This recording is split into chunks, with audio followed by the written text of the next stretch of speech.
What's up, GPX crew? All right, so Weekly Geek coming at you again. Got a couple things I want to talk about. A couple things I've been noticing with the squats. A couple of faults we want to try and correct are the knees collapsing in and the chest coming forward.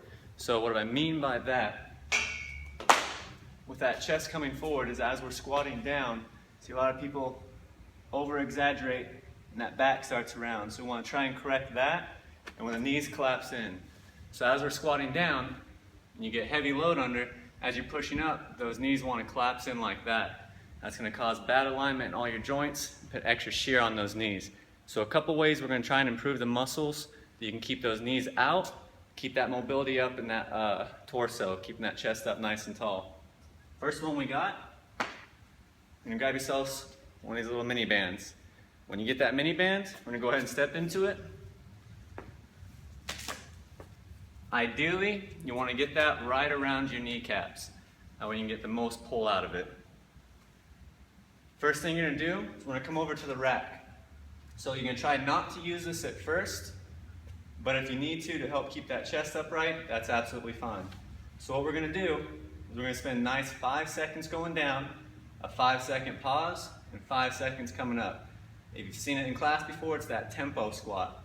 So what we're going to do is first trying to get our arms straight out. As we're going down, we're driving those knees out the entire time. 1, 2, 3, 4, 5. 1, 2, 3, 4, 5. While you're down here, driving those knees out hard. They start to collapse in like mine do here. Drive them out. 5 seconds coming up.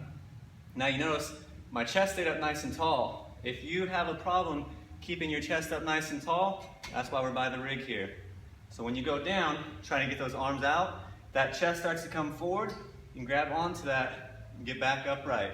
Still driving those knees out, out, out. Hold down here, driving the knees out again. Coming back up, chest stays up nice and tall.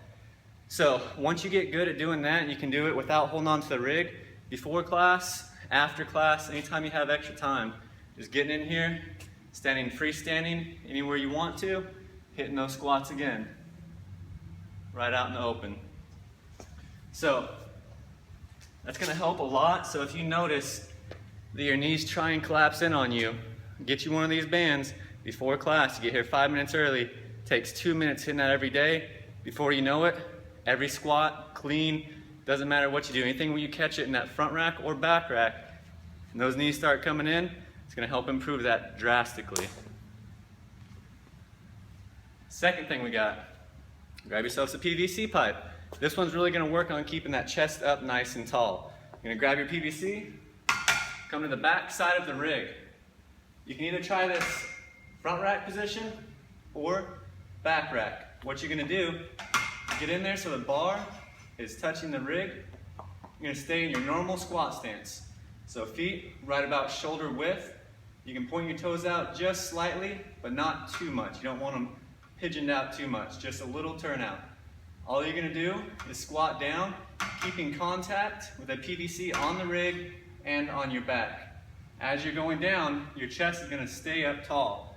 Now, if you can only get to right here, that's fine. Just hold it there, still driving those knees out just like always. Get as low as you can, keeping that chest up nice and tall, riding it back up.